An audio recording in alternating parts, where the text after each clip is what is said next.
कहते हैं knowledge cancels fear, लेकिन नॉलेज कभी आपको एश्योरेंस नहीं देती। जितना ज्यादा तुम जानने की कोशिश करोगे उतनी ही गहरी होती चली जाएगी वो डार्कनेस जिसके बारे में तुम सोचते हो कि तुम उसे समझ चुके हो। नमस्ते दोस्तों, आप देख रहे हैं untold things fear and mystery special, और आज की कहानी है भारत के पहले पैरानॉर्मल इन्वेस्टिगेटर की, गौरव तिवारी की।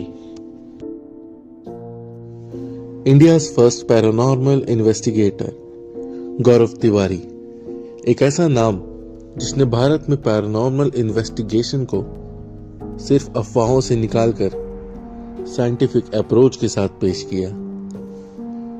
वो सिर्फ भूतों की बातें नहीं करते थे, वो सवाल पूछते थे और सबसे पहले कहते थे हर जगह भूत नहीं होते, पहले लॉजिक ढूंढो फिर मिस्ट्री। पायलट बनने वाला लड़का पैरानॉर्मल इन्वेस्टिगेटर कैसे बना? बहुत कम लोग जानते हैं गौरव तिवारी एक कमर्शियल पायलट बनने वाले थे।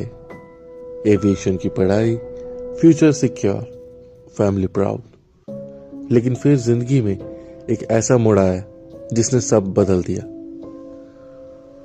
गौरव का बचपन से अनएक्सप्लेन एक्सपीरियंसेस फेस करने पड़ते थे। कुछ ऐसी चीजें जिनका कोई मेडिकल या साइंटिफिक आंसर नहीं होता था।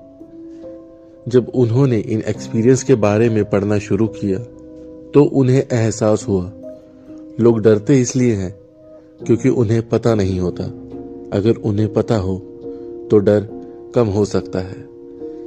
इसलिए उनकी लाइन बहुत फेमस है, नॉलेज कैंसल्स फियर। और यहीं से शुरुआत हुई पैरानॉर्मल रिसर्च सोसाइटी की। गौरव तिवारी के केसेस सिर्फ अलग अलग हॉन्टिंग हाउस नहीं थे, उनके हर केस में एक पैटर्न था। High EMF reading, repeating human psychology, trauma linked locations, fear includes hallucination.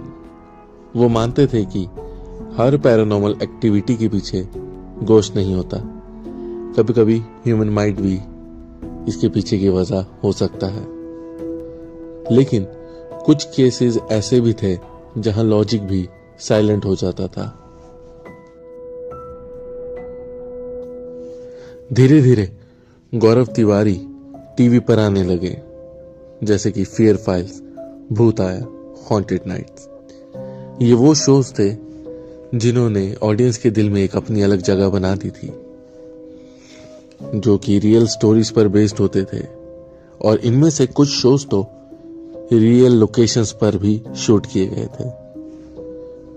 गौरव तिवारी ने भारत में पहली बार EMF meter, EVP recorder, thermal cameras को कॉमन ऑडियंस तक पहुंचाया।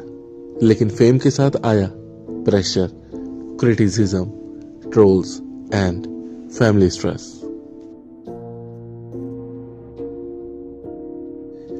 The last and most mysterious case. Gaurav Tiwari का आखिरी केस किसी हॉन्टेड प्लेस या अबैंडन्ड बिल्डिंग में नहीं था। No ghost, no dark rituals, no cursed places. वो केस था वो खुद। उनकी डेथ सुसाइड थी या कुछ और। 2016 में गौरव तिवारी अपने ही घर में मृत पाए गए। बाथरूम अंदर से लॉक था। उनकी बॉडी पर कुछ निशान पाए गए और ना ही कोई सुसाइड नोट मिला और ना ही किसी भी सवाल का एक क्लियर आंसर। लेकिन उनकी पत्नी ने कहा वो मेंटली डिस्टर्ब थे। लेकिन सवाल आज भी वही है, क्या वो डर गए थे या वो कुछ ऐसा जान चुके थे जिसके बाद पीछे लौटना पॉसिबल नहीं था? क्या उनके केसेस उन पर इफेक्ट कर रहे थे? लगातार फेयर जोन में काम करना, नेगेटिविटी अब्सॉर्ब करना और हर बात लॉजिक से लड़ाई करना। हर इंसान की एक मेंटल लिमिट होती है। गौरव खुद कहते थे कि डार्कनेस को समझने के लिए तुम्हें डार्कनेस के अंदर उतरना पड़ता है और शायद वो बहुत गहराई तक उतर चुके थे। गौरव की एक लाइन थी, नॉलेज कैंसल्स फियर। हाँ, नॉलेज फियर को खत्म कर सकती है, लेकिन नॉलेज तुम्हें यह गारंटी नहीं देती कि तुम सेफ रहोगे। जितना ज्यादा तुम जानने जाओगे उतनी ही गहराई बढ़ती जाएगी, और एक पॉइंट ऐसा आएगा जहां सवालों से ज्यादा सन्नाटा तुम्हें जवाब देने लगेगा। तो दोस्तों, ये थी गौरव तिवारी की कहानी, और अगर आप चाहते हैं कि मैं उनकी डेथ से रिलेटेड एक स्पेसिफिक वीडियो बनाऊं तो मुझे कमेंट बॉक्स में जरूर बताना।